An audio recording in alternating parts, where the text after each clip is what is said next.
জাতীয় সংসদে এমপিদের হেডফোন পরিবর্তনের সিদ্ধান্ত নেওয়া হয়েছে। প্রথম অধিবেশনেই এটি ব্যবহারে অস্বস্তিতে পড়া সংসদ সদস্যদের অভিযোগের প্রেক্ষিতে এই সিদ্ধান্ত।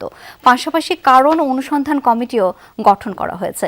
৩ এপ্রিল প্রতিবেদন জমা দেবে কমিটি। 10 দিন আগে জাতীয় সংসদের হেডফোন পরিবর্তনের সিদ্ধান্ত রাষ্ট্রের অর্ধ কোটি টাকা গচ্চা শিরোনামে প্রতিবেদন প্রচার করেছিল যমুনা টেলিভিশন।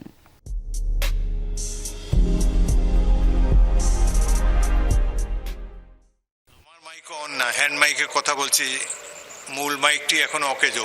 ত্রয়োদশ জাতীয় সংসদের প্রথম অধিবেশনেই শব্দযন্ত্রের গোলযোগ নিয়ে সমালোচনা ওঠে খোদ সংসদেই। কড়া সমালোচনা করেন সংসদ সদস্যরা। হেডফোন নিয়েও আপত্তি তোলেন এমপিরা। দাবি করেন হেডফোন পরিবর্তনের। এত বড় একটা বুঝা। জাতীয় সংসদের শব্দ বিভ্রাট এবং হেডফোন নিয়ে অনুসন্ধানে নামে যমুনা টেলিভিশন। 18 মার্চ প্রচারিত ওই রিপোর্টে উঠে আসে ঠিকাদার প্রতিষ্ঠানের অনভিজ্ঞতা। সংসদ সচিবালয়ের বৈঠকের সূত্রে যমুনা টেলিভিশন জানিয়েছিল পরিবর্তন হচ্ছে হেডফোন।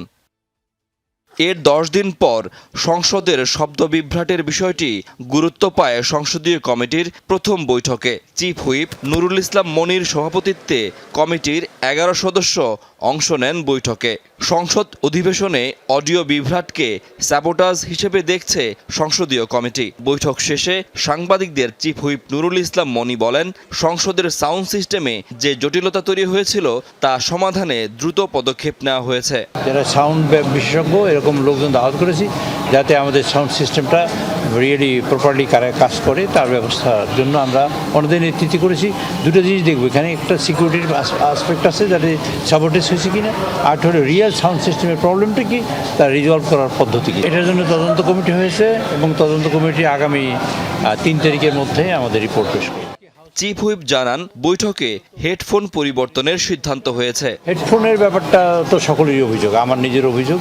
এত বড় একটা ঢাউস হেডফোন মাথায় দিয়ে পার্লামেন্ট শোনা যায় না, মাথা গরম হয়ে যায়, কান গরম হয়ে যায়, অসুবিধা।